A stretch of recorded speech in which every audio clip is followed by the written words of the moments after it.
मलिका furniture, मियारी furniture का दूसरा नाम मलिका फर्नीचर। बरसा बरस से आपकी खिदमत करने वाली शख्सियत फारूक अशरफ की पेशकश मियारी आला और बेहतरीन क्वालिटी का हस्ब इस्तिताअत भी जहेज का मुकम्मल फर्नीचर सेट 20 साल वारंटी कार्ड के साथ हासिल कीजिए। मलिका फर्नीचर, रूबरू Walter hotel, Mughalpura, Hyderabad.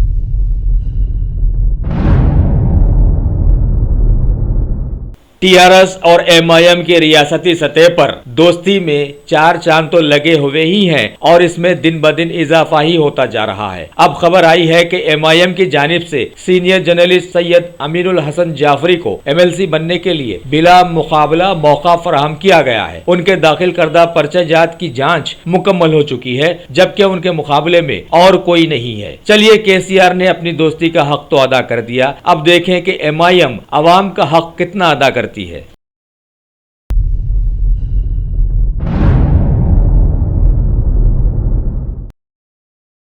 GHMC के साबिका मेयर और मेहदीपट्टनम के मजलिस इत्तेहादुल मुस्लिमीन के मौजूदा कारपोरेटर जनाब Majid Hussain, deputy municipal commissioner circle 7 और दीगर बल्दिया के अहदेदारों के साथ एक अहम मीटिंग अंजाम दी और मेहदीपट्टनम के इलाके के बलदी कामों की जानकारी हासिल की और आइंदा होने वाले तरक्की उमूर पर तबादले ख्याल भी किया।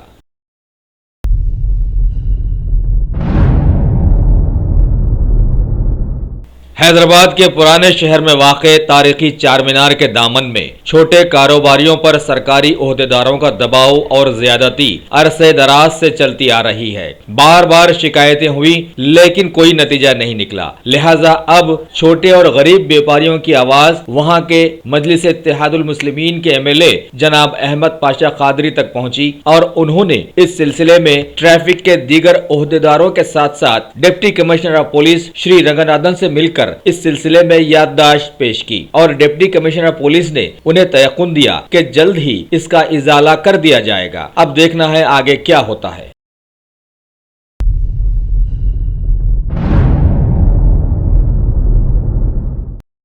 पुलिस की ज्यादतियां उमूमन माहौल में काफी मकबूल रहती हैं, लेकिन बाज दफा ये अच्छे काम भी अंजाम दे डालती है। के एक इत्तला पर वेस्ट जोन की पुलिस टीम ने सालरजन कॉलोनी के एक मकान पर धावा किया और कार्ड्स यानी जुआ खेलने के जुर्म में 8 लोगों को रंगे हाथों गिरफ्तार कर लिया और जुए में लगाई गई बड़ी रकम 84,000 रुपये और 8 सेल फोन को भी जब्त कर लिया। मजीद तहकीकात के लिए गिरफ्तार शुदा लोगों को लंगर हाउस पुलिस के हवाले कर दिया गया है।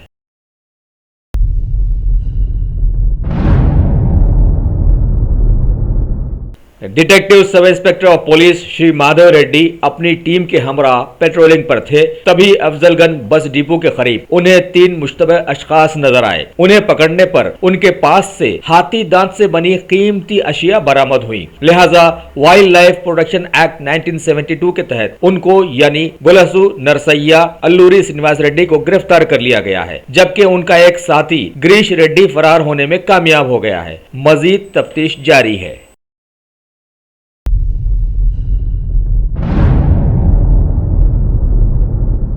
उत्तर प्रदेश में मरहलेवार इंतखाबात में लीडर्स की इंतखाबी मैदान में धुआंधार बैटिंग जोरों पर है। 6वें और 7वें दौर के लिए गाजीपुर और देवराया में इंतखाबी जलसों को मुखातिब करते हुए पीएम मोदी ने कहा कि उत्तर प्रदेश में भी बीजेपी का सरकार बनाना जरूरी है, जबकि कांग्रेस के लीडर श्री राहुल गांधी ने कुशीनगर में इंतखाबी जलसे को मुखातिब करते हुए बताया कि जो काम कांग्रेस ने 65 सालों में नहीं किया वो मुल्क में बीजेपी ने 2.5 सालों में कर दिखाया है। अब लोग अक्लमंद हैं। उत्तर प्रदेश में 6वें मरहले की वोटिंग 4 मार्च को की जाएगी।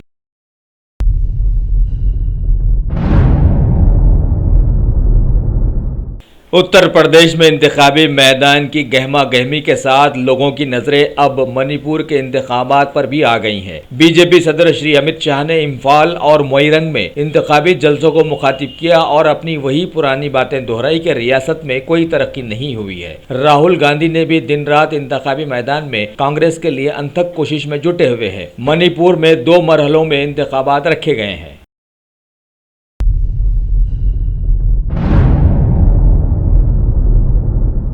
साफ सुथरा मुल्क के उन्वान पर स्वच्छ शक्ति सप्ताह का आज गुरुग्राम में इफ्तिताह किया गया, जो कि हफ्ते भर तक चलता रहेगा। इस इफ्तिताह में हरियाणा के सीएम श्री मनोहर लाल खट्टर मेहमान खुसूसी बने, जबकि जलसे में गुरुग्राम मंडल के सभी 6 जिलों की खवातीन ने हिस्सा लिया और वहां पर सजाई गई नुमाइश का मुशाहिदा भी किया।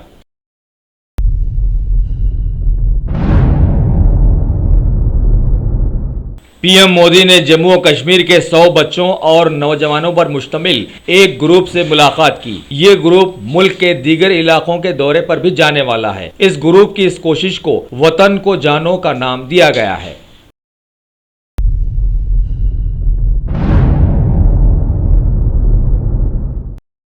नई दिल्ली में शहरी तरक्की के उन्वान पर रियासतों और मरकजी ज़ेरे इंतजाम इलाकों के साथ तालमेल में सुधार और नई पहल को लेकर एक बैठक में तबादला ख्याल किया गया। इस मौके पर मरकजी वजीर श्री एम वेंकैया नायडू ने बताया कि उनकी सरकार काम करने और सुधार लाने में भरोसा रखती है और सभी रियासतों को एक साथ लेकर चलना चाहती है।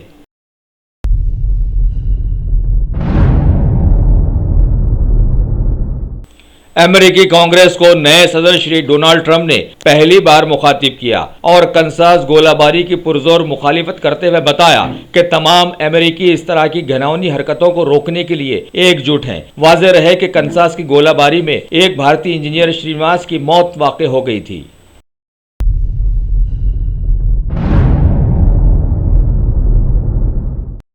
श्री डोनाल्ड ट्रंप ने अपनी एक बैठक में बताया कि अमेरिका की जुनूबी सरहदों पर दीवार की तामीर का काम जल्द शुरू हो जाएगा और आईएस को वहां पर रोकने के लिए कड़े कदम उठाए जाएंगे। जिन लोगों को अमेरिका आने का मौका मिला है उन्हें चाहिए कि वो अमेरिका की इज्जत करें, जबकि वहां के लोगों का ख्याल है कि आईएस के दहशतगर्दों का इस्लाम से कोई ताल्लुक नहीं है। रही बात कानून की, तो वो शुरू से ही उसकी इज्जत करते हैं, लिहाजा सदर के बयान में कोई नयापन नहीं है।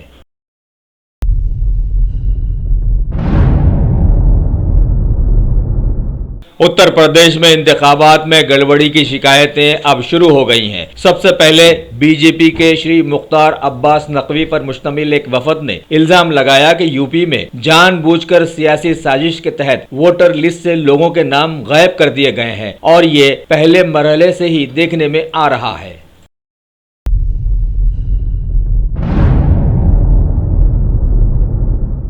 प्रेस इन्फॉर्मेशन ब्यूरो की जानिब से मुनक़िद की गई एक बैठक में सीएसओ ने बताया कि रवां साल में तीसरी तिमाही जीडीपी की फीसदी 7% रही, जबकि इससे पहले भी इसका यही गुमान किया गया था।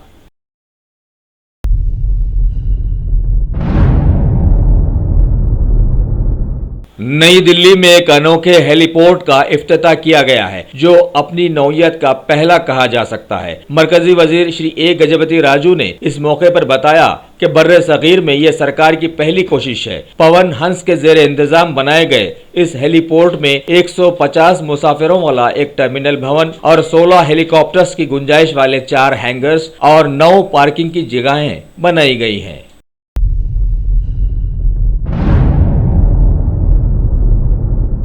भारत की नेवी के सदर Shri Sunil Lanba United Arab Emirates और ओमान के दौरों के दूसरे मरहले में आज ओमान पहुंचे। इस दौरान वो वहां के वजीर कानून और दीगर वज़रा से तबादले ख्याल करने वाले हैं।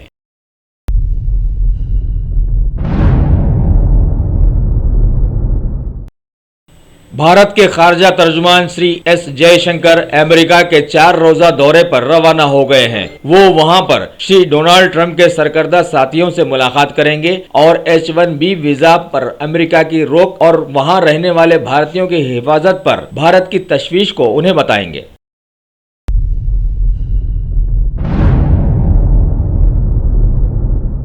रूस और चीन ने न्यूक्लियर हथियारों के इल्जाम में सीरिया पर पाबंदियां लगाने की बात को खारिज कर दिया है और मगरबी ममालिक की जानिब से की जाने वाली इस बात को नकार दिया है। ये 7वां मौका है जबकि रूस ने यूएनओ में सीरिया पर पाबंदी लगाने की बात को वेटो किया है।